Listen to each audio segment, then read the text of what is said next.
আসসালামু আলাইকুম প্রিয় শিক্ষার্থী, এমএসসির পক্ষ থেকে সবাইকে স্বাগতম। আসো, আজকে আমরা ফিজিক্সের চ্যাপ্টার 4 কাজ ক্ষমতা শক্তি এই অধ্যায়টা ডিটেলস বেসিকটা দেখব। আজকে শুধুমাত্র আমরা বেসিক অংশটাই দেখব, যে ফর্মুলাগুলো কিভাবে আসছে, কি কি টপিক আছে, আর কার পরিচয়টা কি। তো আমরা সবাই খুব ভালোভাবে জানি যে ফিজিক্স পড়তে হলে সবার আগে যেটা জানতে হয় সেটা হলো যে কোন রাশিটা কোত্থেকে আসছে, কিভাবে আসছে, আর কার পরিচয়টা কি। তো সবার আগে যে কথাটা না বললেই নয় যে আমরা আসলে ফিজিক্সটাকে ভয় পাই, বা ফিজিক্সটাকে আসলে ভয় পাওয়ার পেছনে মূল কারণটা হলো ফিজিক্সটা আমরা কম পারি। এর পেছনে মূল কারণ একটাই, সেটা হলো আমরা ফিজিক্সের ফর্মুলাগুলোর জন্মগুলো বুঝি না, যে ওরা আসছে কোত্থেকে, কার পরিচয়টা কি। তো ফিজিক্স পড়তে হলে সর্বপ্রথম আমাকে জানতে হবে যে ফর্মুলাগুলো কোত্থেকে আসলো, কার পরিচয়টা কি, কাকে কি বলে। যখন আমি পরিচয়টা জানতে পারবো তখন আমি ম্যাথগুলো খুব সহজে সলভ করতে পারবো। তো আজকে আসো আমরা সম্পূর্ণ অধ্যায়ের যে কি কি আছে, কি কি টপিক আমরা সলভ করলে এই অধ্যায়ের ম্যাথগুলো সবগুলো সলভ করতে পারবো, সেই টপিকগুলো পুরোটা আমরা দেখবো, একদম এ টু জেড পুরো অধ্যায়েরটা আমরা মনোযোগ দিয়ে একটু দেখবো। আমরা ভিডিওটা চেষ্টা করবো যতটা সহজ মানে ছোট করা যায় চেষ্টা করব, আর পুরো বেসিকটাকে নিয়ে আসার চেষ্টা করব। তো আসো, আমরা অধ্যায়ের নামটা সবাই খুব ভালোভাবে জানি, ফিজিক্সের চ্যাপ্টার 4 কাজ শক্তি ক্ষমতা। অ্যাকচুয়াল কাজ শক্তি ক্ষমতা না, অধ্যায়ের নামটা হলো কাজ ক্ষমতা ও শক্তি। তো কাজ ক্ষমতা ও শক্তি এই অধ্যায়টার আমরা একটা একটা টপিক ধরে ধরে যে ফর্মুলাগুলো কিভাবে আসছে সেটা দেখব। আর আমি বলে দিব কি কি সংজ্ঞাগুলো আমাদের পড়তে হবে, আর কি কি টপিকগুলো, কি কি বেসিকগুলো আমাদের পড়তে হবে। আমরা বই থেকে ওই টপিকগুলো একটু পড়ে নিব। ওকে, আসো আমরা শুরু করি। প্রথমেই আসো, অধ্যায়টা শুরু করতে গেলে প্রথমে যেই শব্দটা আমাদের সামনে আসে সেটার নাম হলো কাজ। কাজ, আসলে কাজ। তো এই যে কাজ, কাজ জিনিসটা কি? তো দৈনন্দিন জীবনে কোনো কিছু করাকেই কাজ বলে, কিন্তু ফিজিক্সের ভাষায় কাজকে অন্যভাবে সংজ্ঞায়িত করা হয়। কিভাবে সংজ্ঞায়িত করা হয়? যে ফিজিক্সের ভাষায় কাজ হতে হলে কোনো একটা অবজেক্ট বা বস্তুর উপরে আমার বল প্রয়োগ করতে হবে, এর ফলে বস্তুটার কি ঘটতে হবে? স্মরণ ঘটতে হবে। তাহলে ফিজিক্সের ভাষায় কাজের আসলে ইয়াটা কি? কাজ, কাজ বলা হয় এরকম, কাজ ইকুয়াল বল ইন্টু বলের দিকে স্মরণ। তো আরেকটা বিষয় আমি তোমাদের একটু বলি, এই যে আমি যে ছোট ছোট জিনিসগুলো লিখে দিচ্ছি, শুধু এটুকুই সুন্দরভাবে খাতার মধ্যে আগে গুছাই নিবা। পড়তে বসার আগে এই পুরো বিষয়টাকে আমি কি বলতেছি প্রত্যেকটা কিওয়ার্ড আমি ডিপলি মানে গভীরভাবে মানে গুরুত্ব দিয়ে বলে দিব, যেগুলোকে সেগুলো মনে রাখতে হবে। সেগুলো ভুলে গেলে একটা ম্যাথও পারবা না, তুমি সলভ করতে পারবা না। তো ম্যাথ পারার শর্ত একটাই, সেটা হলো আমি যে ফর্মুলাগুলো বলতেছি, যে কাজ, কাজ কি? বল ইন্টু বলের দিকের স্মরণ, এই শব্দটা মাথায় রাখতে হবে। তো এইভাবে জাস্ট আমি যেগুলো বলে দিচ্ছি সেগুলো খুব ভালোভাবে মাথায় রাখতে পারলেই তুমি ম্যাথগুলো সলভ করতে পারবা। তো প্রথমে আসো, কাজ কি বলে? কাজ বল ইন্টু বলের দিকের স্মরণ। কথাটার মানে আমি কি বুঝতেছি? যে আমি যেদিকে বলটা প্রয়োগ করব আমার স্মরণটা সেদিকের হইতে হবে, অন্য কোনো দিকের স্মরণ নিতে পারবো না। তো ঘটনা যদি এরকম ঘটে যে আমি বলটা প্রয়োগ করলাম এইদিকে, তাহলে আমার বস্তুটার স্মরণ এইদিকেই ঘটলো, তাহলে তুমি আমাকে সুন্দরভাবে বলতে পারতেছো যে বল প্রয়োগ করছি এফ পরিমাণ, বলের দিকে স্মরণ ঘটছে এস পরিমাণ, তাহলে আমি বলতে পারতেছি ডাব্লিউ ইকুয়াল এফ এস। কিন্তু ঘটনা যদি এরকম না ঘটে, ঘটনা এরকম না ঘটে, যদি এরকম ঘটে যে বস্তুটা বলের দিকের সাথে এভাবে অগ্রসর হয়েছে, এখানে চলে গেছে, এস পরিমাণ স্মরণ ঘটছে, মানে স্মরণটা এদিকে ঘটে নাই, তাহলে তোমরাই আমাকে বলো, আমরা কাজের সংজ্ঞা থেকে বলছিলাম যে বল ইন্টু কার দিকের স্মরণ? বলের দিকের স্মরণ। অন্য কোনো দিকের স্মরণ নিতে পারবো না, অন্য কোনো দিকের স্মরণ আমি নিতে পারবো না। যেহেতু অন্য কোনো দিকের স্মরণ নিতে পারবো না, তাহলে এই স্মরণটাকে আমি নিতে পারতেছি না। তাহলে আমি দেখতে পারতেছি যে বলের দিকে এইখানে আমি একটা লম্ব আঁকলে বলের দিকে স্মরণের একটা কি পাবো? উপাংশ পাবো। তো এই স্মরণের উপাংশটাকে আমি এক্স দ্বারা প্রকাশ করলাম। কি দ্বারা প্রকাশ করলাম? এক্স দ্বারা প্রকাশ করলাম। তাহলে আমরা কাজের সংজ্ঞাটাকে একটু চেঞ্জ করে এভাবে বলতে পারি যে কোনো বস্তুর উপর বল প্রয়োগের ফলে যদি বস্তুটির স্মরণ ঘটে, তাহলে বল এবং বলের দিকে বস্তুটির স্মরণের উপাংশ, স্মরণের উপাংশ। তাহলে বল এবং বলের দিকে বস্তুটির স্মরণের উপাংশের গুণফলকে আমি কি বলবো? কাজ। বল এবং বলের দিকে বস্তুটির স্মরণের উপাংশ, অন্য কোনো দিকের উপাংশ নিতে পারবো না। তাহলে বলের দিকে স্মরণ না লিখে আমি কি বলছি? বলের দিকে স্মরণের উপাংশ, কারণ বলের দিকে স্মরণ ঘটতেও পারে, নাও ঘটতে পারে। তো আমাদের সিলেবাসের মধ্যে শুধুমাত্র বল এবং বলের দিকের স্মরণ এটা নিয়ে কথা বলা হবে, উপাংশ নিয়ে তেমন কোনো কথা বলা হবে না। বাট আমরা বিষয়টাকে জেনে রাখবো, বিষয়টাকে জানলে আমরা বুঝতে পারবো যে আসলে কাজ কিভাবে আসে, কাজ কত প্রকার, এই ডিটেলসটা জানার জন্য, কাজের ফর্মুলাটা কিভাবে আসছে পুরোটা জানার জন্য আমাদের এই অংশটা জানতেই হবে, এজন্য এক্সট্রা করে বলা। একটু খেয়াল করো। এখন দেখো, তাহলে বলের দিকের স্মরণ কতটুকু ঘটছে? এক্স পরিমাণ। তাহলে আমি এখানে আর এস লিখতে পারবো না, এখানে আমার লিখতে হবে এক্স। এখন তোমাদের কাছে আমার প্রশ্ন, আমি এইখানে একটু খেয়াল করো, এটা একটা সমকোণী ত্রিভুজ, সমকোণী ত্রিভুজের ক্ষেত্রে একটু খেয়াল করে দেখো যে এটা কি? লম্ব, এটা ভূমি, এটা অতিভুজ। তো তোমরা জানো cos θ ইকুয়াল ভূমি ডিভাইডেড বাই অতিভুজ। তাহলে x ইকুয়াল কি লিখতে পারতেছি, x equal s cos θ, x equal s cos θ। তাহলে আমি এখান থেকে ফাইনালি লিখতে পারি w equal f s cos θ। তাহলে কাজের ফর্মুলা কি পাইলাম, কাজের ফর্মুলা পাইলাম w equal f s cos θ। এটা ইম্পর্টেন্ট, যে কাজের ফর্মুলা কি পাইলাম, w equal f s cos θ। তো আমরা এটাকে সুন্দরভাবে, আমি স্টার দেওয়া বিষয়গুলোকে খুব সুন্দরভাবে নোট করে রেখে দিব। আসো তাহলে আমরা কাজের কি পাইলাম, কাজ কাকে বলে। দেখো কাজের ম্যাথগুলো পারতে হলে বেশি কিছু জানতে হবে না তোমাকে, শুধুমাত্র কাজ কাকে বলে জানলেই এনাফ, কাজ কাকে বলে সেটা জানলেই এনাফ। তাহলে কাজ কাকে বলে, যে বল এবং বলের দিকে বস্তুটির সরণের উপাংশের গুণফলকে কাজ বলে। অনেকে এভাবে বলে বল এবং বলের দিকে বস্তুটির সরণের উপাংশকে কাজ বলে, না উপাংশকে না, বলের দিকে সরণের উপাংশ এবং বল এই দুটার গুণফল হলো কাজ। ওকে, এখন আসো তাহলে কাজের ফর্মুলা আমরা কি পেয়ে গেলাম, w equal F S cos θ। এখন এই w equal F S cos θ। এখন আসো বাকি কথাটায় আসি আমরা, একটু খেয়াল করো, এরপরের ঘটনায় আমরা চলে যাব যে কাজ আসলে কি টাইপের রাশি, কাজের একক আমরা দেখব কাজ কেমন টাইপের রাশি। খেয়াল করো কাজের একক আমরা একটু এইখান থেকে যদি বলি যে বল এবং বলের দিকে সরণ, তাহলে বল আর সরণের গুণফলের বলের একক আর সরণের একক হলো কি আর একক, কাজের একক। তাহলে আমরা কাজের একক কি বলতে পারি, কাজের একক, বলের একক কি জানি আমরা নিউটন, আর সরণের একক মিটার, নিউটন মিটার, বা এটার এককটা আমরা বলতে পারি সংক্ষেপে জুল। কাজের প্রচলিত একক হলো জুল। আমরা যদি মাত্রার দিকে তাকাই তাহলে কাজের মাত্রা কি হবে, কাজের মাত্রা হবে হলো এই যে নিউটন বলের মাত্রা M L square M L T inverse 2, এটা হলো কার মাত্রা, বলের মাত্রা। আমরা জানি বল মানে কি এফ ইকুয়াল এম এ, এই যে আমরা এইরকম থেকে আসছি এফ ইকুয়াল, আমরা এইভাবে মাত্রাগুলো বের করা শিখবো। মাত্রা কিভাবে বের করা শিখবো আমরা আরেকটা ভিডিওতে বলবো, যে মাত্রাগুলো আসলে কিভাবে বের করতে হয়। আমরা প্রত্যেকটার মাত্রা শুধুমাত্র তিনটার মাত্রা জানলে সব মাত্রা বের করতে পারবো। যে ভরের মাত্রা কি, ভরের মাত্রা হলো এম, আর ত্বরণের মাত্রা এল টি ইনভার্স 2, তাইলে এটা হলো কার মাত্রা, বলের মাত্রা, আর সরণের মাত্রা হলো এল। তাইলে এই তিনটাকে একসাথে করে আমি লিখতে পারতেছি M L square T inverse 2। আমরা এভাবে মাত্রা বের করা শিখবো, আমরা মাত্রা মুখস্থ করলে ভুলে যাবো। আমরা পরীক্ষার হলে যে যখন এমসিকিউ দাগাইতে যাবো তখন মাত্রা মুখস্থ করে গেলেই ভুলে যাবো। তো আমরা এভাবে বের করাটা শিখবো। ওকে, আমি প্রত্যেকটার মাত্রা একটা একটা করে বের করে দেওয়ার চেষ্টা করব। এখন আসো বাসায় তোমরা প্র্যাকটিস করবা যত বেশি তত ভালো পারবা। এখন আরেকটা বিষয় আমাদের প্রয়োজন হয়, সেটা হলো কাজ কেমন টাইপের রাশি। আমরা দিকের বিবেচনায় রাশিকে পড়ে আসছি, টোটাল দিকের বিবেচনায় রাশি টোটাল আমরা জানি দুই প্রকার, একটা হলো স্কেলার রাশি আর একটা ভেক্টর রাশি, একটা স্কেলার আর একটা ভেক্টর। তো কাজ কেমন টাইপের রাশি, কাজ আসলে স্কেলার নাকি ভেক্টর, কাজ স্কেলার নাকি ভেক্টর, একটু খেয়াল করো। আমি ছোটবেলায় ভুলে বলতাম যে কাজ তো কি রাশি, কাজ ভেক্টর রাশি। কারণ কিভাবে বলতাম ভেক্টর রাশি, কারণ আমি এইভাবে বলতাম যে ডাব্লিউ ইকুয়াল বল এবং কি, বল এবং সরণ, বল এবং সরণ। তো কোন দিকের সরণ, বলের দিকের সরণ, বলের দিকে সরণ, এই বলতাম আমি। বলার পরে বলতাম বল ও ভেক্টর, তারপরে কি সরণ ও ভেক্টর, তার মানে কাজ কি রাশি, ভেক্টর রাশি হওয়ার কথা, কিন্তু কাজ আসলে ভেক্টর না, কাজ স্কেলার রাশি, কাজ স্কেলার রাশি। তো কিভাবে স্কেলার রাশি সেটা আমরা যখন বড় হব, বড় হওয়ার পরে পাবো। তো আমরা একটু জাস্ট বেসিকটা একটু তোমাদের বলে দিচ্ছি। দেখো কাজ স্কেলার রাশি, কাজ কি রাশি, কাজ স্কেলার রাশি। এটা এমসিকিউ এর জন্য খুবই গুরুত্বপূর্ণ। স্কেলার, কাজ কি রাশি, স্কেলার রাশি। কেন স্কেলার, কেন স্কেলার ঘটনাটা আমরা দেখবো। আমরা যখন ইন্টারমিডিয়েটে যাব তখন আমরা একটা অধ্যায় পাবো, নাম হলো ভেক্টর। তো ভেক্টর অধ্যায়ের মধ্যে ওইখানে ভেক্টর অধ্যায়ের মধ্যে বলা হয়েছে ভেক্টর রাশির গুণ আছে দুই প্রকার, ভেক্টর রাশির গুণ আছে দুই প্রকার, একটা হলো ডট গুণ আর একটা হলো ক্রস গুণ, একটা হলো ডট গুণ আর একটা ক্রস গুণ। তো ডট গুণটা আসলে কি, বলা হয় দুইটা ভেক্টর রাশির যে গুণের ফলে একটা স্কেলার রাশি পাওয়া যায়, দুইটা ভেক্টর রাশির যে গুণের ফলে একটা স্কেলার রাশি পাওয়া যায় তাকে বলা হয় ভেক্টর রাশির ডট গুণ বা স্কেলার গুণ। আর দুটো ভেক্টর রাশির যে গুণের ফলে একটা ভেক্টর রাশি পাওয়া যায় তাকে বলা হয় ভেক্টর রাশির ভেক্টর গুণ বা ক্রস গুণ। তো একটু খেয়াল করে বলো যে এই যে আমরা যে ওই ডট গুণটা পড়বো তখন ডট গুণটাই পাবো হলো যে দুটো ভেক্টর রাশির যে গুণের ফলে সেই ভেক্টর রাশি আমি বললাম একটা এ ভেক্টর আর একটা হলো কি ভেক্টর, বি ভেক্টর। এটা ডট গুণের ফলে যেই নতুন রাশিটা পাওয়া যায় সেটা হলো ভেক্টর দুইটার মান এবং এদের অন্তর্ভুক্ত কোণের কোসাইন। তো একটু আগে তুমি যখন কাজ পড়ে আসছো সেই রাশিটা দেখো তো এরকম ছিল না, W equal F S cos θ। তো আমরা ডট গুণের ক্ষেত্রে দেখো, ডট গুণের ক্ষেত্রে এটা পাবো, আর ক্রস গুণের ক্ষেত্রে পাবো হলো a into B equal a এর মান b এর মান সাইন থিটা, আর এখানে একটা দিক থাকবে। তো আমরা এটা ইন্টারমিডিয়েটে গিয়ে পাবো। তো এখানে একটু খেয়াল করে দেখো, এটা কার সাথে মিলে যাচ্ছে, ডট গুণের সাথে মিলে যাচ্ছে।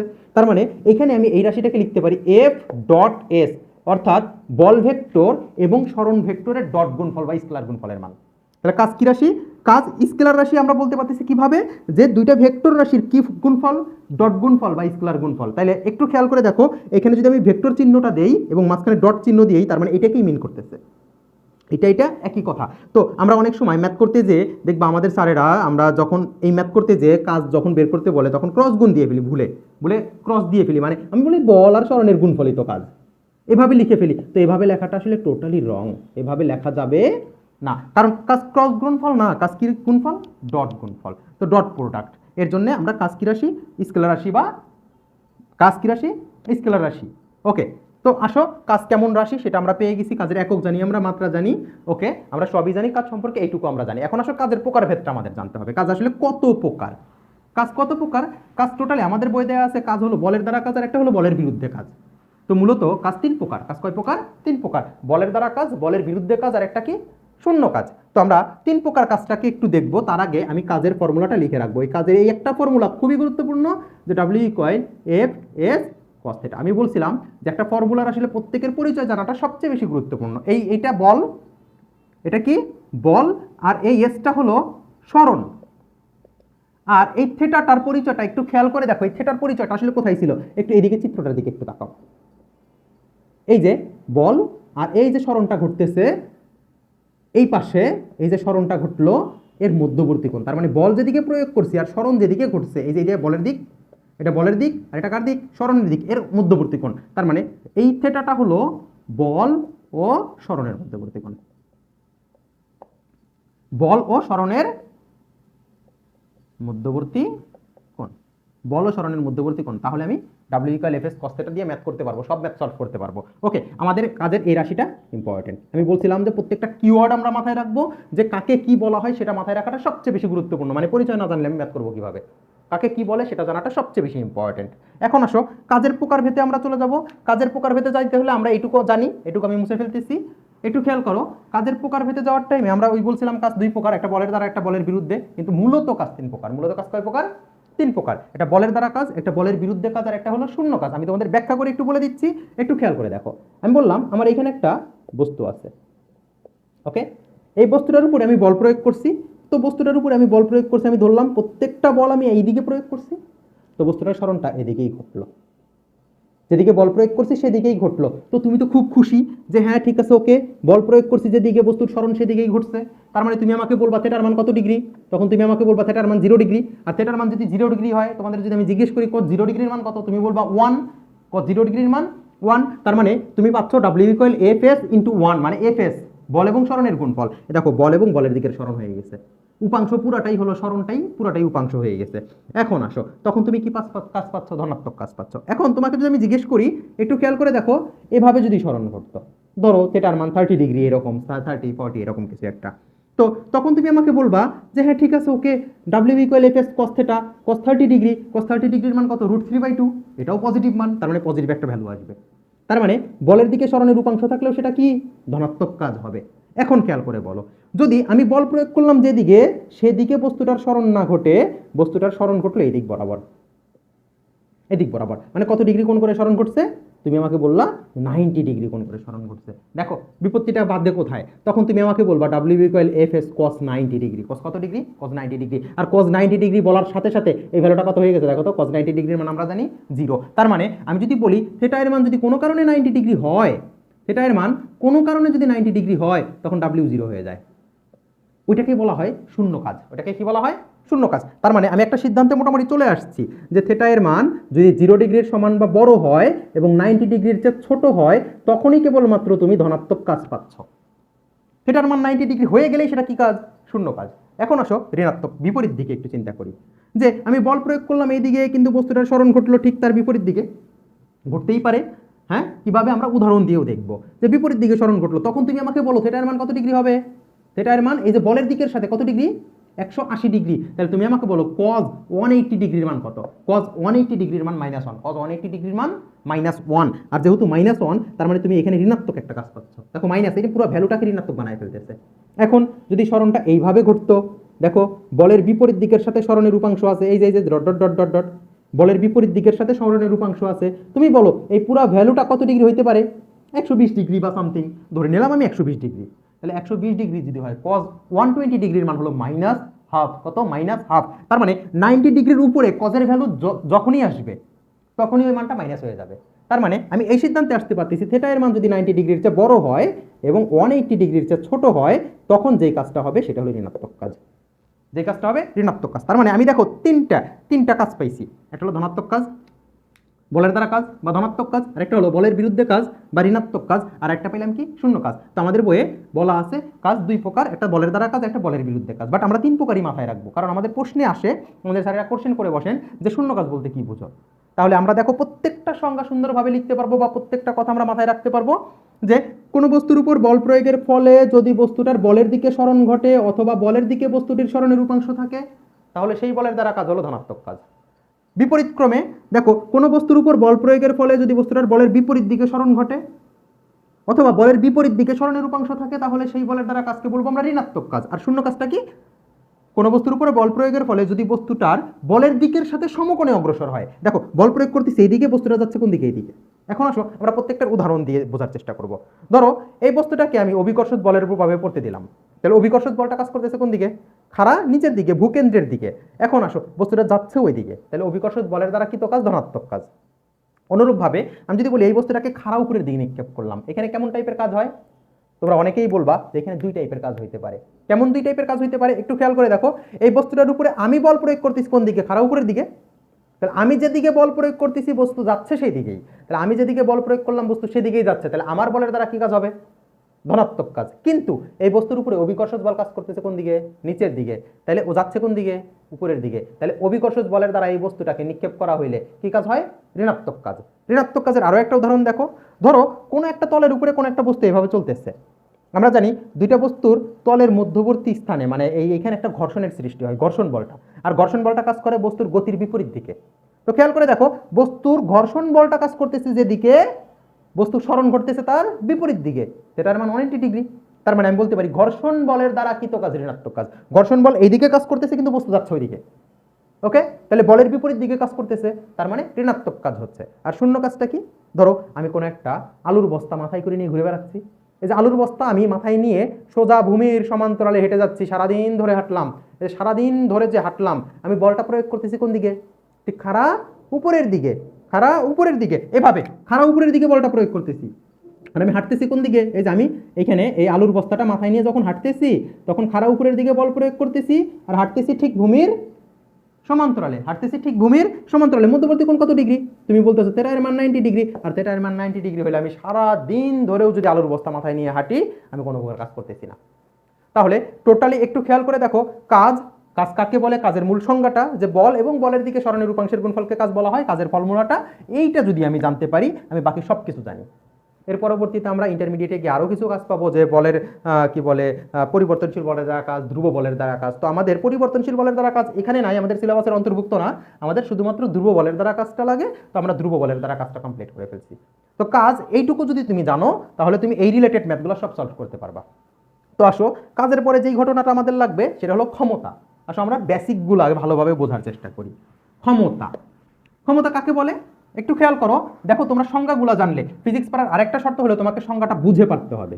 সংজ্ঞা যদি বুঝে পারো তাহলে তোমার কাছে ফিজিক্স ইজি, আর যদি সংজ্ঞা বুঝে না সলভ করতে পারো তোমার কাছে সংজ্ঞা কখনোই কি হবে না, মানে ফিজিক্স কখনোই ইজি হবে না। তো ফিজিক্স পড়তে হলে সংজ্ঞাটা বুঝে পারতে হবে। আমরা অনেক সময় কি করি, ওই যে আমাদের স্যারেদের শীট দেখে দেখে সূত্রগুলো মুখস্থ করে ফেলি, সূত্র মুখস্থ করে ম্যাথ করতে যাই, ম্যাথ পারি না। তো আসলে শীট দেখে সূত্র মুখস্থ করে আসলে ম্যাথ করা যায় না, তোমাকে এর জন্য বেসিকটা বুঝতে হবে, কিভাবে আসছে ম্যাথটা, ওর কার পরিচয়টা কি, সেই বিষয়ে সম্পূর্ণটা আমাকে খুব ভালোভাবে জানতে হবে, তখনই আমি ম্যাথ সলভ করতে পারবো। তো আসো আমরা ক্ষমতার বিষয়টা একটু খেয়াল করি। দেখো ক্ষমতা, তো ক্ষমতা ক্ষমতা হলো কাজ করার হার। কি? কাজ করার হার। তার মানে কোন একটা বস্তু একক সময় যে পরিমাণ কাজ সম্পন্ন করে, কোন বস্তু একক সময় যে পরিমাণ কাজ সম্পন্ন করবে তাকে তাকে বলবো ক্ষমতা। তাহলে ক্ষমতা আমরা পাওয়ার ক্ষমতা P = W/T জানি, W/T। এই যে ক্ষমতা, আমি সংজ্ঞাটা জানবো, খুব ভালোভাবে আমাকে সংজ্ঞাটা জানতে হবে। এখন তোমাদের যদি আমি জিজ্ঞেস করি যে ক্ষমতা তাহলে এককটা কি হবে, তুমি আমাকে বলবা যে ক্ষমতা কাজের একক যেহেতু জুল, সময়ের একক যেহেতু সেকেন্ড, তাহলে জুল পার সেকেন্ড, ওকে? বা এটাকে আমরা ওয়াট বলি, জুল পার সেকেন্ড বা ওয়াট। ক্ষমতার আরো একটা একক আছে যেটাকে বলি আমরা এইচপি। হর্স পাওয়ার, অশ্ব ক্ষমতা। আর এই এইচপি হর্স পাওয়ারের সাথে ওয়াটের একটা সম্পর্ক আছে, 1 এইচপি ইকুয়াল 746 ওয়াট। এমসিকিউ এর জন্য ইম্পর্টেন্ট। তো এমসিকিউতে এটা দেওয়ার পাশাপাশি আমাদের মাঝে মাঝে এভাবে দেয় যে 1 ওয়াট ইকুয়াল কত এইচপি, 1 ওয়াট ইকুয়াল কত এইচপি, তখন 1 ডিভাইডেড বাই 746, দশমিক একটা ভ্যালু আসবে, আমরা ক্যালকুলেটরে একটু বের করে মাথায় রাখবো, অথবা পরীক্ষার হলেও মাথায় রাখবো আমরা। আমাদের অনেক সময় স্যাররা কনফিউজ করার জন্য দিয়ে দেয় যে 1 ওয়াট ইকুয়াল কত এইচপি, দেখায় দেয় সবাই 746, না এটা না, কিন্তু তোমরা এইটা মাথায় রাখবো, 1 এইচপি ইকুয়াল এত ওয়াট।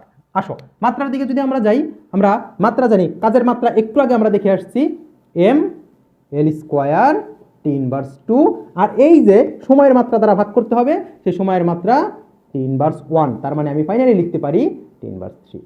তাইলে ক্ষমতার মাত্রা হলো M L square T inverse 3। এখন আসো, ক্ষমতা পাইছি, ক্ষমতার একক পাইছি, ক্ষমতার মাত্রাও আমরা পেয়ে গেছি। এখন এই রাশিটা আমরা বক্স করে স্টার দিয়ে রাখবো, স্টার দিয়ে রাখবো। পাশাপাশি আরেকটা জায়গায় একটু খেয়াল করে দেখো, একটু খেয়াল করে দেখো, আমরা এই রাশিটাকে আরও কিভাবে মডিফাই করতে পারি। P equal W divided by T. তো আমরা একটু আগে বলছিলাম যে কোনো বস্তুর উপরে বল প্রয়োগের ফলে যদি সরণ ঘটে তাহলে বল এবং সরণের গুণফলকে কাজ বলে। তো ধরলাম এখানে যেদিকে বল প্রয়োগ করছি আমার বস্তুটার সেদিকেই সরণ ঘটছে, তাহলে বল এবং সরণের গুণফলকে কাজ বলতেছি আমরা। তাহলে ডাব্লিউ ইকুয়াল এফ এস আমরা লিখতে পারি। এখন তোমাদের কাছে আমার আরেকটা প্রশ্ন, এই যে এস বাই টি এর পরিচয়টা কি একটু খেয়াল করে দেখো। এখানে আমরা গতিতে পড়ে আসছিলাম যে কোনো বস্তুর সরণের পরিবর্তনের হারকে বেগ বলে, সরণের পরিবর্তনের হারকে কি বলা হয়? বেগ। তাহলে V equal S divided by T, তাহলে এখানে লিখতে পারি F into V, F into V, তার মানে বল এবং বেগের গুণফলকে কি বলা হয়? ক্ষমতা। পি ইকুয়াল এফ ভি আমরা বক্স করে রাখবো। আমরা এভাবে সূত্রগুলোর জন্মগুলা মাথায় রাখবো যে কিভাবে আসছে, প্রত্যেকের পরিচয়টা ভাঙা যায় কিভাবে। আমরা যত বেশি ফিজিক্সের ফর্মুলা ভাঙতে পারবো আমাদের কাছে ফিজিক্স তত ইজি হয়ে যাবে। আমরা ভাঙার চেষ্টা করবো যতভাবে ভাঙা যায়, তুমি নিজে নিজে ভাঙবা, আরো নতুন নতুন করে ভাঙার চেষ্টা করবা। ওকে, তাহলে আমরা নিউটন মিটার পার সেকেন্ড, এটাও কিন্তু আরেকটা একক বলতে পারি। ধরো আমাদের এমসিকিউতে বললো যে ক্ষমতার একটা একক কি, তুমি এখানে বলতে পারো দেখো বলের একক কি নিউটন, বেগের একক কি মিটার পার সেকেন্ড, তাহলে নিউটন মিটার পার সেকেন্ড এটাও কিন্তু একটা একক, এটাও কিন্তু ক্ষমতার একটা একক। এভাবে তোমাকে একক চেঞ্জ করে করেও এমসিকিউতে বহুপদী এমসিকিউগুলোতে দিয়ে দিবে। তা আমাদের এভাবে ম্যাথ মানে কি বলে সবকিছু প্র্যাকটিস করতে হবে। এখন আসো, ক্ষমতার এই অংশটুকু জানার সাথে সাথে আমাদের এর পরবর্তীতে যেই ঘটনা আমাদের জানতে হয় সেটা হলো কর্মদক্ষতা। কি? কর্মদক্ষতা। তো আসো আমরা কর্মদক্ষতাটা একটু বুঝে ফেলি, খেয়াল করো। কর্মদক্ষতা কাকে বলে? আমরা জানি এভাবে লব্ধ কার্যকর শক্তি, লব্ধ মানে আউটপুট যেটাকে বলা হয় কর্মদক্ষতা, কর্মদক্ষতা, যে লব্ধ কার্যকর শক্তি ও মোট প্রদত্ত শক্তির অনুপাতকে কর্মদক্ষতা বলা হয়। তার মানে কর্মদক্ষতাকে আমরা ইটা দ্বারা প্রকাশ করি, ইটা ইকুয়াল লব্ধ কার্যকর শক্তি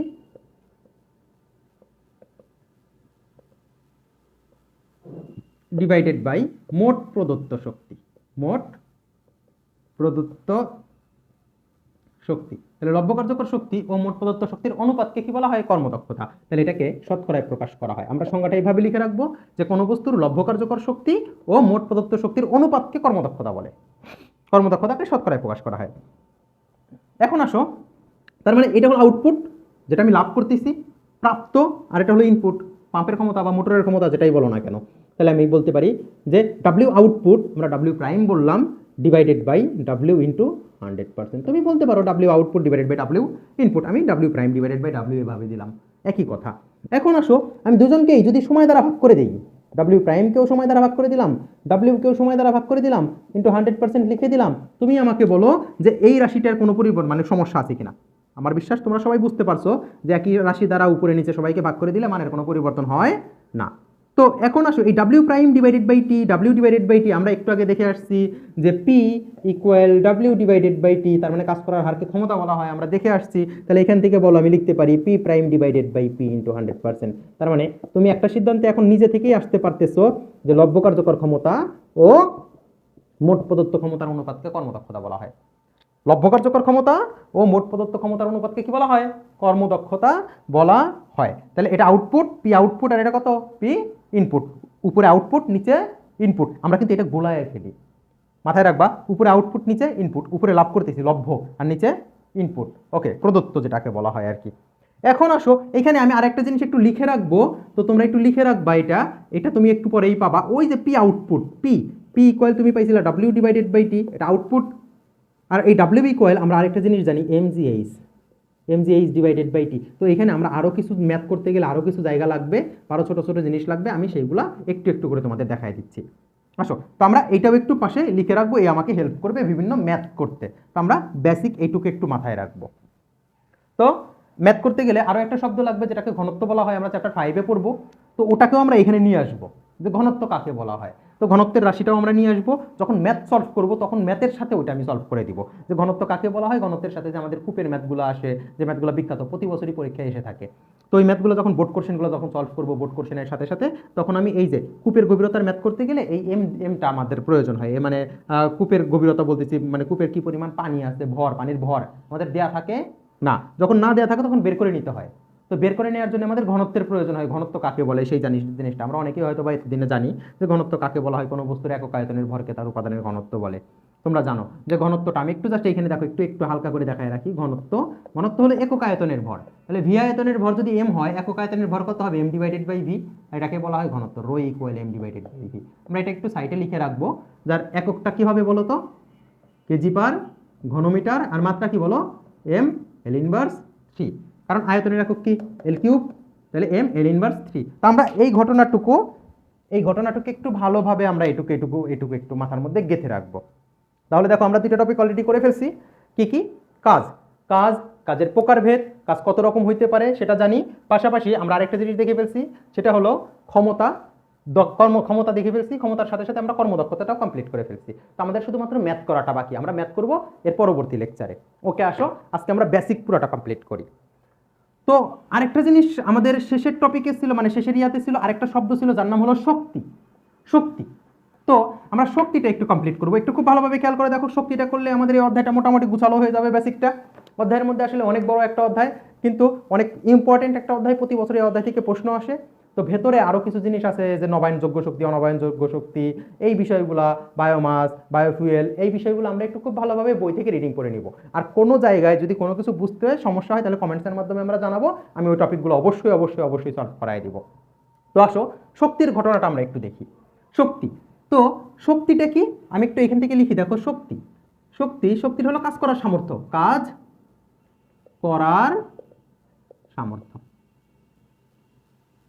তাহলে কাজ করার সামর্থ্যকে বলা হয় শক্তি। তাহলে কাজ করার হার হলো ক্ষমতা, আর কাজ করার সামর্থ্যকে বলা হয় শক্তি। তার মানে কোনো একটা বস্তু যেই পরিমাণ কাজ করার সামর্থ্য রাখে তাকেই তার শক্তি বলা হয়। তাহলে শক্তি আর কাজ কিন্তু এক জিনিস না। শক্তি আর কাজ এক জিনিস না, আমরা একটু মাথায় রাখবো আর কি। তো শক্তি হলো কাজ করার সামর্থ্য। তাহলে এই শক্তির টোটাল রূপান্তর আছে, টোটাল 9 প্রকার। শক্তির রূপান্তর কয় প্রকার? 9 প্রকার। 9 প্রকার কি আছে দেখো। প্রথমটা আছে যান্ত্রিক শক্তি, তাপ শক্তি, আলোক শক্তি, তারপরে তোমার চুম্বক শক্তি, নিউক্লিয় শক্তি, সৌরশক্তি, এরকম 9 প্রকারের আছে। তোমরা একটু বই থেকে রিডিং করে নিবা। তো আমরা শক্তির রূপান্তর যে 9 প্রকার আছে, এই 9 প্রকারের মধ্যে প্রথম যেই প্রকারের শক্তি, সেটার নাম হলো যান্ত্রিক শক্তি। কি শক্তি? যান্ত্রিক শক্তি। তো এই যে যান্ত্রিক শক্তি আসলে কাকে বলা হয় আমরা জানি। যান্ত্রিক শক্তি যে কোনো বস্তুর অবস্থান, আকৃতি ও গতির কারণে যে শক্তি পাওয়া যায়, সেটা হলো যান্ত্রিক শক্তি। আমরা সংজ্ঞাটা মুখস্থ করে ফেলবো, যে কোনো বস্তুর অবস্থান, আকৃতি, গতির কারণে যে শক্তি পাওয়া যায় সেটা হলো যান্ত্রিক শক্তি। এই যান্ত্রিক শক্তি আবার আছে 2 প্রকার। যান্ত্রিক শক্তি কয় প্রকার আছে? 2 প্রকার। একটা হলো বিভব শক্তি, আর আরেকটা হলো গতি শক্তি। একটা বিভব শক্তি আর একটা হলো গতি শক্তি। মূলত আমরা এই বিভব শক্তি, গতি শক্তি আর এই দুইটার সমষ্টি যে যান্ত্রিক শক্তি, আমরা সিলেবাসের মধ্যে এটুকুই শিখব। শক্তির অন্যান্য রূপান্তর আমাদের সিলেবাস বহির্ভূত, তো আমরা সেগুলা শিখবো না, সেগুলা পরবর্তীতে আমরা আস্তে আস্তে শিখবো। তো আমাদের শক্তির রূপান্তর বলতে আমরা কি বুঝবো?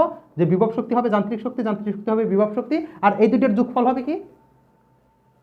বিভব শক্তি হবে গতি শক্তি বিভব শক্তি। মানে এটা রূপান্তরিত হবে, এই যে একটা বস্তু, এখানকার এই বস্তুর মধ্যেকার অন্তর্নিহিত শক্তি হলো বিভব শক্তি। তাহলে এই বস্তু যখন পড়তে থাকবে তখন বস্তু একটা বেগ প্রাপ্ত হবে, সেটা হবে কি শক্তি? গতি শক্তি। তাহলে এই বিভব শক্তি, গতি শক্তি আর এই দুইটার সমন্বয়ে পাবো হলো আমরা কি শক্তি? যান্ত্রিক শক্তি। তো একটু খেয়াল করে দেখো, যান্ত্রিক শক্তি E equal EP plus EK. আমরা মাথায় রাখবো যে বিভব শক্তি আর গতি শক্তির যোগফলে হয়ে হলো কি শক্তি? যান্ত্রিক শক্তি। এখন আসো আমরা আরেকটা বিষয় একটু দেখব, খুব ভালোভাবে খেয়াল করবো। আমরা একটু দেখো, খেয়াল করো, খুব ভালোভাবে খেয়াল করো। বিভব শক্তি, গতি শক্তি, এই দুইটা শক্তি বুঝে ফেললেই আমাদের অধ্যায় শেষ, অধ্যায়ের বেসিকটা শেষ। একটু খেয়াল করো, বিভব শক্তি আসলে কি? বিভব শক্তি মানেই আমরা জানি সঞ্চিত শক্তি, সঞ্চিত শক্তি, অন্তর্নিহিত শক্তি যেটাকে বলা হয়। একটু খেয়াল করো বিভব শক্তি, আমরা বিভব শক্তির ঘটনাটা একটু খেয়াল করব। বিভব শক্তি, তো বিভব শক্তিকে আমরা পটেনশিয়াল এনার্জি ইপি দ্বারা প্রকাশ করি। খুব ভালোভাবে দেখো যে আমি বললাম এইখানে আমার একটা বস্তু আছে, এইখানে এই বস্তুটাকে আমি এই ভূ অবস্থা থেকে এই উচ্চতায় নিয়ে গেলাম। কতটুকু উচ্চতায় নিয়ে গেছি? এই উচ্চতায়। তো বিভব শক্তির সংজ্ঞায় মূলত বলা হয় এরকম যে কোনো বস্তুকে এক অবস্থান হতে অন্য অবস্থানে সরিয়ে নিলে অবস্থানের পরিবর্তনের জন্য বস্তুটি কাজ করার যে সামর্থ্য লাভ করে। এক অবস্থান থেকে অন্য অবস্থানে সরিয়ে নিলে অবস্থানের পরিবর্তনের জন্য বস্তুটি কাজ করার যে সামর্থ্য লাভ করে তাকে বলা হয় ওই বস্তুর বিভব শক্তি। তাহলে বিভব শক্তি একটু খেয়াল করো, এই এম ভরের বস্তুটাকে আমি এই উচ্চতায় সরাই নিয়ে গেছি। আমরা সংজ্ঞায় কি বললাম যে বিভব শক্তি মানে হলো কোনো বস্তুকে এক অবস্থান থেকে অন্য অবস্থানে সরিয়ে নিলে অবস্থানের পরিবর্তনের জন্য বস্তুটি কাজ করার যে সামর্থ্য লাভ করে। তার মানে বিভব শক্তি সমান সমান কৃত কাজ। তাহলে বিভব শক্তি ইকুয়াল কৃত কাজ। বিভব শক্তি ইকুয়াল কত? কৃত কাজ। আর আমরা জানি কাজের সংজ্ঞা থেকে তোমরাই বলো, একটু আগে তোমরা শিখে আসছো যে বল যেদিকে প্রয়োগ করব সেদিকে যদি সরণ ঘটে তাহলে বল এবং বলের দিকের সরণের গুণফল হলো কাজ। তাহলে কৃত কাজ এফ এইচ লিখবা। তাহলে এম ভরের বস্তুকে আমি এখান থেকে এখানে নিয়ে যাচ্ছি, কার বিপরীতে নিয়ে যাচ্ছি? অভিকর্ষ ত্বরণের বিপরীতে নিয়ে যাচ্ছি, অভিকর্ষ ত্বরণের বিপরীতে নিয়ে যাচ্ছি। তার মানে এইখানে এফ ইকুয়াল কি লিখবো? M G H. তার মানে আমরা বিভব শক্তি একটু খেয়াল করে দেখো, ইপি ইকুয়াল আমরা পাচ্ছি হলো M G H. EP equal কি পাচ্ছি আমরা?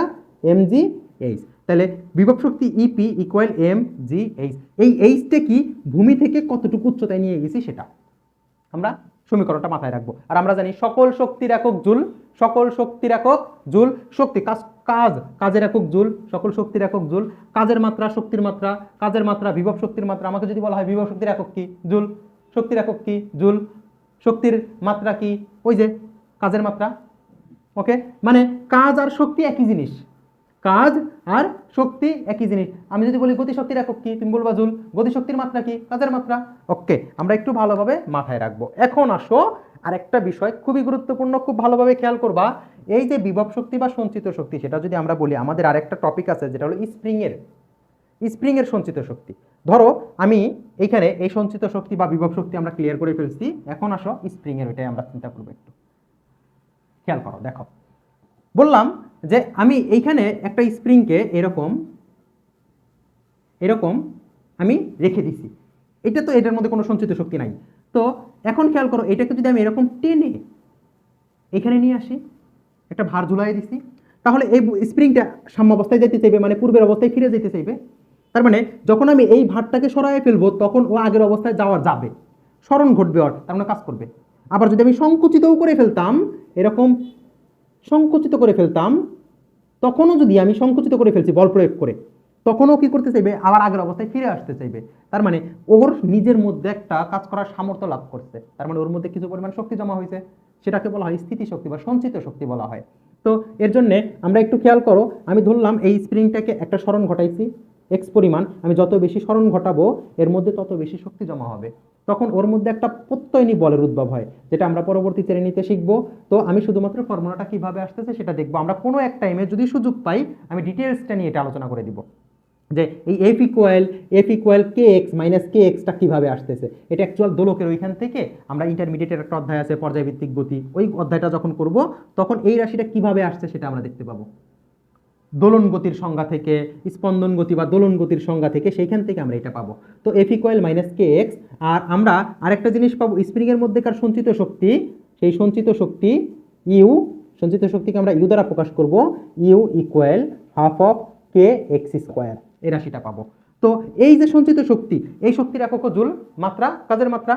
এখন এই কেটাকে কি বলা হয়? এই কেটা হলো বল ধ্রুবক। কি ধ্রুবক? বল ধ্রুবক। কি ধ্রুবক? বল ধ্রুবক। তো এখন আসো এইটা আসলে কাজ করে কোথায়, কি টাইপের ম্যাথ আসে, এটাতে ম্যাথ আসলে কেন জানি আমরা ভয় পাই। তো এই ফর্মুলাটা আসলে আমাদের এটা ক্যালকুলাস করে আনতে হয়, আবার এটাও তোমার ওই পর্যায়ভিত্তিক গতির ওইখান থেকে আসে। তো ফর্মুলাটা আসলে আসাটা জটিল, বাট ফর্মুলাটা সহজে আমরা একটু মনে রাখার চেষ্টা করব। আর এফ ইকুয়াল আমরা এমজি লিখতে পারি, যদি আমি ভার ঝুলায় দেই, এম ভরের ভার ঝুলায় দেই, তখন এফ ইকুয়াল এমজি লিখতে পারি। আচ্ছা, এখান থেকে আমাকে কে বের করা লাগতে পারে। আর এই যে এই মাইনাসটা দ্বারা কি বোঝায়? দিক বোঝায়। এই মাইনাসটা দ্বারা কি বোঝায়? দিক বোঝায়। কোন দিক? সাম্য দিক। কোন দিক? সাম্য দিক। এখন সাম্য দিক বলতে কি বুঝতেছি? সাম্যদিক হলো যদি আমি স্প্রিংটাকে টেনে প্রসারিত করি ও সাম্য অবস্থায় যেতে চাইবে, আবার যদি সংকুচিত করি ও সাম্য অবস্থায় আসতে চাইবে। সাম্যদিক বলতে ওই স্থিতিশীল অবস্থায় আসার যে দিকটা সেটাকে বলা হয়। তো সঞ্চিত শক্তি U equal half of K X square, এটার আসলে কাজটা কি, কীভাবে ম্যাথ আসে আমি একটু হিন্টস দিয়ে যাই, আমরা ম্যাথ করতে গেলে যেন সুবিধা হয়। ধরো আমি একটা বন্দুকের মধ্যে কে থাকে, স্প্রিং থাকে না, তো বুলেট থাকে, আমি বললাম বুলেটের একটা ভর দেওয়া আছে, তাহলে এই যে স্প্রিংটাকে যখন আমি সংকুচিত করতেছি তখন ওর মধ্যে একটা শক্তি জমা হচ্ছে, স্থিতি শক্তি বা সঞ্চিত শক্তি। আমি ট্রিগার চাপলে ওই স্প্রিংটা তখন কি হচ্ছে, প্রসারিত হচ্ছে, তার মানে ওই সঞ্চিত শক্তির দ্বারা ওই বুলেটটা বেগ প্রাপ্ত হচ্ছে, তার মানে বুলেটটা গতিশীল হচ্ছে। তাহলে আমি বলতে পারি স্প্রিং এর সঞ্চিত শক্তি ইকুয়াল ওই বুলেটের গতিশক্তি। স্প্রিং এর সঞ্চিত শক্তি ইকুয়াল কত, বুলেটের গতিশক্তি। তাহলে এইটা দিয়ে আমরা ম্যাথ সলভ করতে পারি।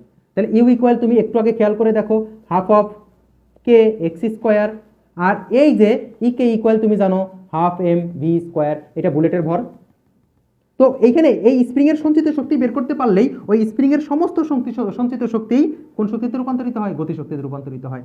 তো এইখান থেকে আমি বুলেটের যদি ভর দিয়ে দেয় আমি বুলেটটা কত বেগে বের হয়ে যাচ্ছে সেটা বের করতে পারবো। এখন আরেকটা জায়গা আসছে, যারা চালাক তারা কিন্তু এই জায়গাটা মাথায় রাখবা, একটু খেয়াল করো দেখো। তো আমরা এইভাবে মাথায় রাখবা, আমি বললাম স্প্রিং এর সঞ্চিত শক্তির 50% বুলেটটাকে গতিশীল করতে কাজে লাগে, তার মানে পুরোটা তো কাজ করতেছে না, 50% নষ্ট হয়ে যাচ্ছে আর 50% কাজে লাগতেছে। তখন তুমি কি লিখবা, যে এই যে গতিশক্তি লিখবা স্প্রিং এর সঞ্চিত শক্তি এর কত পার্সেন্ট, 50%। যারা চালাক তারা এইভাবে লিখবা, স্প্রিং এর সঞ্চিত শক্তির কত পার্সেন্ট, 50%, যে গতিশক্তি ইকুয়াল হবে স্প্রিং এর সঞ্চিত শক্তি এর 50%। এভাবে ম্যাথ সলভ করবো আমরা, বুঝতে পারছি কিনা কথাটা? ওকে, তাহলে স্প্রিং এর সঞ্চিত শক্তির ঘটনা চলে আসলো। এখন আসো আমরা আরেকটা শক্তি আছে, সেটা হলো গতিশক্তি। সেই গতিশক্তির ঘটনাটা একটু দেখব। গতিশক্তি, গতিশক্তি কাকে বলা হয় আমরা জানি, যে গতিশক্তি হলো কোনো বস্তুর, গতিশীল বস্তু তার গতির জন্য কাজ করার যে সামর্থ্য লাভ করে। তাহলে একটু খেয়াল করে দেখো গতি শক্তি, তাহলে গতিশীল বস্তু তার গতির জন্য কাজ করার যে সামর্থ্য লাভ করে তাকে ওই বস্তুর কি বলা হয়, গতিশক্তি বলা হয়। খুব ভালোভাবে দেখো, আমি বললাম এখানে একটা বস্তু আছে, এই বস্তু আমার স্থির অবস্থায় আছে, এর উপরে বল প্রয়োগ করলাম, বল প্রয়োগ করলে বস্তুটার এইখানে সরণ ঘটলো, কতটুকু সরণ ঘটছে, আমি বললাম এস পরিমাণ সরণ ঘটছে। তাহলে আমি যে বলটা প্রয়োগ করছি তুমি আমাকে বলো, সংজ্ঞা থেকে আমরা জানি কি বলছি সংজ্ঞায়, গতিশীল বস্তু তার গতির জন্য কাজ করার যে সামর্থ্য লাভ করে তাকে বলা হয় গতিশক্তি। তাহলে গতিশক্তি ইকুয়াল কৃত কাজ, গতি শক্তি ইকুয়াল কৃত কাজ, গতিশক্তি ইকুয়াল কত, কৃত কাজ। তাহলে এই যে বল প্রয়োগ করলাম এরপরে সরণ ঘটলো, তার মানে কাজ হইছে, কতটুকু কাজ হইছে তুমি বলো, বল এবং বলের দিকে সরণের গুণফল, ওই দেখো কাজের সংজ্ঞা থেকে। আর এফ ইকুয়াল এই বস্তুটা যেহেতু ত্বরণে গেছে একটা, সেই ত্বরণটাকে বললাম এ ত্বরণে, F equal M A as লেখা যায়। আমরা গতির সমীকরণ থেকে আরেকটা রাশি দেখে আসছিলাম, V square equal EV square plus 2as। এখন দেখো যেহেতু বলছি বস্তুটা স্থির অবস্থা থেকে যাচ্ছে, তাইলে এখান থেকে 2as ইকুয়াল ভি স্কোয়ার লেখা যায়, তাহলে as ইকুয়াল কি লেখা যায়, V square divided by 2, as equal V square divided by 2। এখন এই জায়গা থেকে আমি as এর জায়গা যদি ভ্যালুটা বসায় দেই তাহলে আমরা রাশিটা পাই হাফ এম ভি স্কোয়ার। তাহলে গতিশক্তির গাণিতিক রাশি ই কে ইকুয়াল কত, হাফ এম ভি স্কোয়ার। আমরা ফর্মুলাটা পেয়ে গেছি, তাই গতিশক্তি ই কে ইকুয়াল কত, হাফ এম ভি স্কোয়ার, আমরা রাশিটা পেয়ে গেছি। এখন আসো, এখন এইখানে আরেকটা বিষয় একটু খেয়াল করে দেখো, এখানে আমি আরো একটা বিষয় একটু দেখাবো, এখানে শর্টকাট একটু খেয়াল করো। দেখো আমাদের একটা বিখ্যাত কোশ্চেন আসে এরকম, যে দেখাও যে E K equal P square divided by 2m, E K equal কত, P square divided by 2m। তো প্রথমে আমরা গতিশক্তির সংজ্ঞা লিখবো, কি লিখবো, গতিশক্তি। গতিশক্তির সংজ্ঞা লেখার পরে আমরা লিখবো E K equal half M V square, উভয় পক্ষে তুমি এম দ্বারা গুণ করে দাও, তাহলে M square V square divided by 2m। এইভাবে না লিখে আমি একটু ভাঙাই লিখি, M V square divided by 2 M V square divided by 2 লেখা যায়। এখন আসো উপরেও আমি একটা এম দ্বারা গুণ করে দিই, তাহলে এম স্কোয়ার হয়ে যায়, নিচেও একটা এম দ্বারা গুণ করে দিই। আর এম আর ভি তার মানে কি, এম ভি তার হোল স্কোয়ার লেখা যায় ডিভাইডেড বাই 2m। ভর এবং বেগের গুণফলকে কি বলা হয়, ভরবেগ। তাহলে ভরবেগকে কি দ্বারা প্রকাশ করি, P square divided by 2m দেখানো হলো। ওকে, তাহলে আমাদের যদি কখনো এই কোশ্চেনটা আসে আমরা প্রথমে গতিশক্তির সংজ্ঞা লিখবো, তারপরে আমরা দেখাই দিব। ওকে আসো, এখানে কারো মাথার মধ্যে একটা বিষয় ঘুরপাক খাচ্ছে, একটু খেয়াল করে দেখো, যে এইখানে আমি এই যে গতিশক্তির সংজ্ঞাটা যখন নিয়ে আসছিলাম তখন এই আদিবেগটাকে কত ধরে নিয়েছিলাম 0। তার মানে গতিশক্তি ইকে equal half M V square, এটা আমরা পাইছি যে গতিশীল বস্তু তার গতির জন্য কাজ করার যে সামর্থ্য লাভ করে। এখন আদিবেগ যদি 0 না হইতো, আদিবেগ যদি 0 না হইতো তখন কি ঘটনা ঘটতো একটু খেয়াল করো। দেখো আদিবেগ যদি 0 না হইতো তখন আমরা এইরকম একটা রাশি পাইতাম, এরকম। এই রাশিটা একটু তোমরা সুন্দরভাবে বাসায় দেখে নিবা, আর এটা আমরা ইন্টারমিডিয়েটে এটা আমাদের কাজে লাগবে। যে এই যে বল প্রয়োগ করছি ও বস্তুটা ইউ বেগে চলতেছিল, আমি বল প্রয়োগ করছি তার মানে তো কাজ করলাম না। তো তো আমরা জানি যে তখন কৃত কাজের রাশিটা কত আসবে একটু খেয়াল করো। দেখো একটু দেখো যে আমি বল প্রয়োগ করলাম ইউ, ওই টপিকটার নাম আমি লিখে রাখি এখানেই, কাজ শক্তি উপপাদ্য। তো দেখো যে ইউ আদিবেগে চলতেছে, এখানে ভি বেগ প্রাপ্ত হইলো, তার মানে আমি বলতেছি কৃত কাজ কত ইকুয়াল এফ এস। আর তুমি আমাকে বলো ভি স্কোয়ার ইকুয়াল, তুমি কি জানো U square plus 2as, as equal কি লেখা যায় বলো, V square minus U square, 2as equal, তাহলে as ইকুয়াল কত লেখা যায়, V square divided by 2 minus U square divided by 2 লেখা যায়। বা আমি এখানে লিখতে পারি, এইরকমও লিখতে পারি যে half V square minus U square. তাহলে এইখানে F equal M A S লিখে দাও, এ এস এর জায়গায় ভ্যালুটা লিখে দাও M half V square minus U square, রাশিটাকে গুণ করে দাও half M V square minus half M U square. তার মানে আমি বলতে পারি এটা হলো শেষ গতি শক্তি। দেখো তো ইকে এফ মাইনাস ইকে আই, এটা হলো ফাইনাল, এটা হলো ইনিশিয়াল। তার মানে আমি এটাকে বলতে পারি ডেল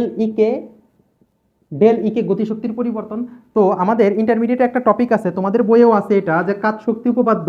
এখান থেকে আমাদের মাঝে মাঝে বলে কৃতকাজ বের করো, কিন্তু বস্তুর আদি বেগ দিয়ে দেয়, শেষ বেগ দিয়ে দেয়। বস্তুর ভর দিয়ে দিলেও কৃতকাজ বের করতে বললো, তুমি তো কাজের রাশিতে খুঁজবা ডাব্লিউ ইকুয়াল এফ এস, বল তো নাই, সরণ তো নাই, আমার বেগ দিয়ে দিছে, কেমনে আমি কাজ বের করবো? আরে ভাই কৃতকাজ মানে কি? কৃতকাজ মানে হলো গতিশক্তির পরিবর্তন। দেখো আমি এখান থেকেও পাই। তো আমাদের কখন কোনটা থেকে কিভাবে আসে এই ফর্মুলাগুলো মাথায় রাখাটা খুবই গুরুত্বপূর্ণ। আমি যত বেশি ফর্মুলাগুলো কিভাবে আসছে এদের মধ্যেকার সম্পর্কগুলো যত বেশি জানতে পারবো, ফিজিক্স তত মজা নিয়ে সলভ করতে পারবো। তাহলে আমরা কাজ শক্তি উপপাদ্যটা মাথায় রাখবো যে কোনো বস্তুর উপর প্রযুক্ত বলের দ্বারা কৃত কাজ বস্তুটির গতিশক্তির পরিবর্তনের সমান। ওকে, আসো আজকের সবচাইতে ইম্পর্টেন্ট এবং লাস্ট বেসিকটা আমরা একটু দেখব, সেটা হলো শক্তির সংরক্ষণশীলতার নীতি। আমি এখন যেই অংশটা বোর্ডে করে দিব সেই অংশটা একদম নিখুঁতভাবে মাথায় রেখে দিবা, কারণ আমরা সামনের দিন যখন ম্যাথগুলো সলভ করব অবশ্যই লাগবে। খুব ভালোভাবে যেটুকু দিছি সেটুকু তো অবশ্যই খাতার মধ্যে এইগুলো সুন্দরভাবে লিখে ফেলবা। আমি যে সংজ্ঞাগুলো মুখে বলছি সংজ্ঞাগুলো শুনে সংজ্ঞাগুলো সুন্দরভাবে লিখে ফেলবা, মুখস্থ করে ফেলবা বুঝে বুঝে।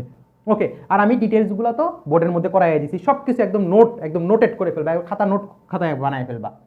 এখন আসো শক্তির সংরক্ষণশীলতার নীতিটা কি? শক্তির সংরক্ষণশীলতার নীতি হলো শক্তির সৃষ্টি বা বিনাশ নেই, শক্তি কেবল এক রূপ হতে অন্য রূপে রূপান্তরিত হয়।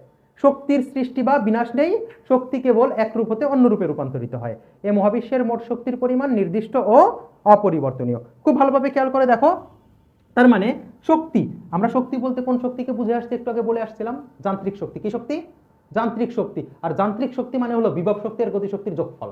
তাহলে যান্ত্রিক শক্তি ই ইকুয়াল বিভব শক্তি আর কোন শক্তি? গতিশক্তি। তো তোমরাই আমাকে বলো বিভব শক্তি আমরা পাইছিলাম কত? mgh, আর গতিশক্তি কত? গতিশক্তি পাইছি হলো হাফ এম ভি স্কোয়ার। তাহলে ই ইকুয়াল আমরা এই রাশিটা জানি, এইটুকু আমরা জানি যে যান্ত্রিক শক্তি এটা হলো কি শক্তি? যান্ত্রিক শক্তি, টোটাল এনার্জি যেটাকে বলা হয় আর কি, বিভব শক্তি আর গতিশক্তির যোগফল, বিভব শক্তি গতিশক্তি। এখন খেয়াল করো প্রত্যেকটা পয়েন্ট আমরা একটু দেখব। বললাম এইখানে একটা বস্তু আছে আমার, এই বস্তুটাকে আমি অভিকর্ষ বলের প্রভাবে মুক্তভাবে পড়তে দিচ্ছি। আমি এই তিনটা পয়েন্টে দেখব যে বস্তুটার মোট শক্তি সংরক্ষিত থাকে কিনা। যদি আমি এ পয়েন্ট, বি পয়েন্ট, সি পয়েন্টে দেখতে পারি মোট শক্তি সংরক্ষিত আছে, তার মানে বুঝবো সারা এই এ থেকে সি এর মধ্যে সকল বিন্দুতেই মোট শক্তি সংরক্ষিত আছে। তাহলে এম ভরের বস্তুটাকে আমি ফেলে দিছি। তাহলে এইখানে আমি বললাম যে উচ্চতা থেকে ফেলে দিছি সেই উচ্চতাটা হলো এইচ উচ্চতা থেকে ফেলে দিছি। কত উচ্চতা থেকে ফেলে দিছি? এইচ উচ্চতা থেকে ফেলে দিছি। তাহলে এইচ উচ্চতা থেকে যেহেতু ফেলে দিছি, আমি বললাম এই বি বিন্দুর উচ্চতা হলো এক্স। কত? এক্স। তাহলে তোমাদের কাছে আমার প্রশ্ন, এইটুকু কত হবে? তোমরা এইভাবে বলবা H minus x, H minus x, তাহলে এইচ মাইনাস এক্সটা পাবো আমি। এখন খেয়াল করে আমাকে একটু বলো যে আমি প্রত্যেকটা পয়েন্টে আলাদা আলাদা আলাদা আলাদা ভ্যালুগুলো বের করবো। তার আগে আরেকটা কথা আমি তোমাদের বলবো ফিজিক্সের জন্য, তোমরা আরেকটা কাজ করবা, সেটা হলো আমি যখন যেই পয়েন্টের কাজ করব তোমরা ওই পয়েন্টের বাইরে চিন্তাই করবা না। মানে ঘটনা এরকম, আমি সবসময়ের জন্য ক্লাসে এভাবে বলি যে সংসার আমার যার সাথে, ভাববো আমি কাকে নিয়ে, তাকে নিয়েই। এখন আমার সংসার রহিমার সাথে, আমি কাকে নিয়ে চিন্তা করব? রহিমাকে নিয়ে চিন্তা করব। তখন জরিনাকে নিয়ে চিন্তা করা যাবে না। তাহলে আমি যদি এ পয়েন্টের কাজ করি, তাহলে কোন পয়েন্ট নিয়ে চিন্তা করব? এ পয়েন্টে। আমি এ পয়েন্টের বাইরে যাব না। বি পয়েন্ট হলে বি পয়েন্ট, সি পয়েন্ট হলে সি পয়েন্ট, আমি ওই পয়েন্টের বাইরে যাব না। ওকে, এখন আসো আমি এ পয়েন্টের জন্য মোট শক্তি বের করি। ই অফ এ, এ বিন্দুর মোট শক্তি, ই অফ এ, এ বিন্দুর মোট শক্তি ইকুয়াল এম জি, আমি ভাঙায় ভাঙায় লিখি ইপি। আচ্ছা, এম আর জি তো আর চেঞ্জ হচ্ছে না, আমি এম জি, হাফ এম এগুলো তো জানি, তাহলে আমি ওইভাবেই লিখি, ডিটেলস না লিখে আমি একটু ভাঙাইয়া করে লিখি। আমার বিশ্বাস তোমরা বুঝবা এখন যে ই এ, এ বিন্দুর মোট শক্তি ইকুয়াল এম জি তো আর চেঞ্জ হচ্ছে না, কোন বিন্দুর জন্য উচ্চতা হবে? এ বিন্দুর উচ্চতা, প্লাস হাফ এম ভি, কোন বিন্দুর বেগ হবে? এ বিন্দুর বেগ। তোমাদের কাছে আমার প্রশ্ন, এ বিন্দুর উচ্চতা কত? তুমি আমাকে বলো, এ বিন্দুর উচ্চতা পুরোটাই H, H of A equal H, আর ভি অফ এ, এ বিন্দু থেকে আমি মুক্তভাবে পড়তে দিছি, তার মানে এ বিন্দুর বেগ কত? এ বিন্দুর বেগ 0 মিটার পার সেকেন্ড, তাহলে 0। তাহলে তুমি আমাকে বলো এই ভ্যালুটা পুরোটা 0 হয়ে যাবে, কত হবে? M G H E. তাহলে কোন ই বিন্দু, এ বিন্দুর মোট শক্তি এম জি এইচ। আবার আসো বি পয়েন্টের জন্য, আসো ই অফ বি, এটা খুব ভালোভাবে খেয়াল করবা, খুব ভালোভাবে। M G H of B plus half M V of B তার স্কোয়ার। খেয়াল করো আমি চেঞ্জটা করছি, এম আর জি তো চেঞ্জ হচ্ছে না, হাফ এম চেঞ্জ হচ্ছে না, শুধুমাত্র এইচ বি বিন্দুর উচ্চতা নিব আমি, বি বিন্দুর বেগ নিব, বি বিন্দুর উচ্চতা, বি বিন্দুর, কারণ বিভব শক্তি মানে ভূমি থেকে কতটা উচ্চতায় আছে, আর গতিশক্তি মানে হলো কত বেগ প্রাপ্ত হইলো। তো অনেকে এভাবে বলে বিভব শক্তি মানে নিচ থেকে চিন্তা করবো, গতিশক্তি মানে উপর থেকে চিন্তা করবো। ভাই এভাবে এই কনসেপ্টটা ভুল কনসেপ্ট, আমরা এভাবে চিন্তা করবো না, বোকার মতো কেন চিন্তা করবো আমরা? ওকে, কারণ একটা বস্তুকে নিক্ষেপ করলে নিক্ষিপ্ত বস্তুর জন্য তো কোনো একটা উচ্চতায় যায় আমার বেগ চিন্তা করা লাগতে পারে, আমরা বোকার মতো চিন্তা করবো না। বিভব শক্তি, ওকে আমরা এইভাবে চিন্তা করবো, সুন্দরভাবে চিন্তা করবো। খেয়াল করো, তাহলে এইচ অফ বি, বি বিন্দুর উচ্চতা কত? তুমি আমাকে বলবা চোখ বন্ধ করে, বি বিন্দুর উচ্চতা তো এক্স। ওকে, এক্স, আর বি বিন্দুর বেগ কত হবে? তুমি বলো, বস্তুটাকে আমি ফেলে দিছি কোত্থেকে? উপর থেকে। ফেলে দিছি কোত্থেকে? উপর থেকে। তাহলে যেহেতু উপর থেকে পড়তেছে, তার মানে বেগ ছিল 0, এইখান থেকে এইখানে যখন আসবে তখনকার বেগ লাগবে, তাহলে এইটুকুর সরণ কত? H minus x. আর আমরা দেখো বেগের সূত্র পড়ে আসছিলাম, V square equal U square plus 2as। তাহলে এই সূত্রটাকে আমরা বেগের সূত্র গতি থেকে আমরা পড়ে আসছিলাম, একটু যদি সুন্দরভাবে লিখি এভাবে লিখবো, V square plus 2g into A থেকে বিতে যখন আসবে সরণ ঘটবে এইচ মাইনাস এক্স, এটা তো 0, তাহলে কি থাকে? 2g H minus X, 2g H minus X. এখন দেখো ভ্যালুগুলো বসায় দাও, mgx plus half M V B স্কোয়ারের পরিবর্তে লিখবো 2g এইচ মাইনাস এক্স, এই হাফ হাফ বাদ চলে যাবে, তাহলে mgx plus mgh minus mgx, mgx mgx কি চলে যাবে বাদ, তাহলে থাকবে কি? mgh E of B. Same ভাবে আমি যদি বলি ই অফ সি ইকুয়াল কত হবে, তোমরাই আমাকে বলবা mg H of C plus half M V C তার স্কোয়ার। তোমরাই আমাকে বলো এইচ অফ সি, সি বিন্দুর উচ্চতা কত? তুমি বলো ভূমিতেই আছে 0 মিটার, আর ভি সি কত হবে? V C square equal V A square, A থেকে সিতে আসতেছে, এ থেকে কোথায় আসতেছে? এ থেকে সিতে আসতেছে, V A square plus 2g H minus 0, তার মানে আমি লিখতে পারি 2g এইচ, তাহলে আমি লিখতে পারি এটা তো 0, তাহলে 2g এইচ। ভ্যালুগুলো বসায় দাও, 0 plus half M 2g H, 2 বাদ চলে যায়, তাহলে কি থাকে বলো? mg H. তাহলে আমি সি বিন্দুর মোট শক্তিও পাচ্ছি mg এইচ। কারো কারো মাথায় এই প্রশ্নটা ঘুরপাক খাইতে পারে যে কেন ভাইয়া আমি এই বি থেকে সিতে, বির বেগ তো আমি বের করছি, এটা থেকে সি পর্যন্ত বেগ নিয়ে আসলাম না কেন? ভাই আনলে একই জিনিস হবে, আমি পেঁচাইতে চাচ্ছি না বিষয়টা, তার জন্য সহজভাবে আমি সবসময়ের জন্য এইখান থেকেই চিন্তা করতেছি। ওকে, এখন একটু আগে আমি একটা কথা বলছিলাম, একটু খেয়াল করে দেখো, যে এরকম যে আমরা বোকার মতো অনেকে ওই যে এরকম মনে রাখি, অনেকে আবার কষ্ট পাইতে পারো মনে, যে আমাকে আমি আমার স্যার শিখাইছেন বা শিখে আসছি যে এরকম যে বিভব শক্তি সবসময়ের জন্য নিচ থেকে ধরবা, গতি শক্তি উপর থেকে ধরবা, এটা বোকাদেরকে শেখানো হয়। তো এভাবে না, কারণ একটু খেয়াল করো, ধরো এই বস্তুটাকে আমি বললাম খাড়া উপরের দিকে নিক্ষেপ করলাম, খাড়া উপরের দিকে নিক্ষেপ করলাম, তো খাড়া উপরের দিকে নিক্ষেপ করলে আমি বললাম 2 সেকেন্ড পরে এর গতি শক্তি কত? ভাই উপর দিকে কেমনি হিসাব করবা? হিসাব করা পসিবল না, তোমাকে নিচ থেকে হিসাব করতে হবে। তার মানে বস্তুটা কোথা থেকে শুরু করতেছে, কোথায় থামতেছে, আদি বেগ শেষ বেগ, এই সম্পর্ক নিয়ে তোমাকে গতিশক্তি চিন্তা করতে হয়। তো ওই উপর থেকে গতিশক্তি, নিচ থেকে বিভব শক্তি, ভাই বোকাদের মতো আমরা শিখবো না, আমরা শিখবো ফিজিক্স, শিখবো স্মার্টলি, শিখবো সুন্দরভাবে শিখবো। একটু খেয়াল করো, এই যে আজকে আমি যেই বেসিকটুকু দেখাইছি, তুমি বইটা প্রথম কাজটা হবে তোমার পুরো লেকচারটা সুন্দরভাবে দেখে তুমি আবার দেখো, বইটা রিডিং পড়ো, এরপর দ্বিতীয় লেকচার আমরা ম্যাথ নিয়ে আসবো, সেই ম্যাথগুলোকে সুন্দরভাবে সলভ করে ফেলা। খুবই মজার ফিজিক্স যদি তুমি বুঝো, আর খুবই ভয়ঙ্কর যদি ফিজিক্সটা তুমি না বুঝো। তো আমরা চেষ্টা করবো ফিজিক্সটা বুঝে পড়তে, বুঝে টপিকগুলো বুঝে পরিচয়গুলো জেনে কাকে কি বলে সেটা জেনে তারপরে ম্যাথগুলো সলভ করবো। তো আজকের মতো আল্লাহ হাফেজ, আমরা সামনের দিন ইনশাল্লাহ ম্যাথ নিয়ে আসবো এটার। ওকে, আল্লাহ হাফেজ।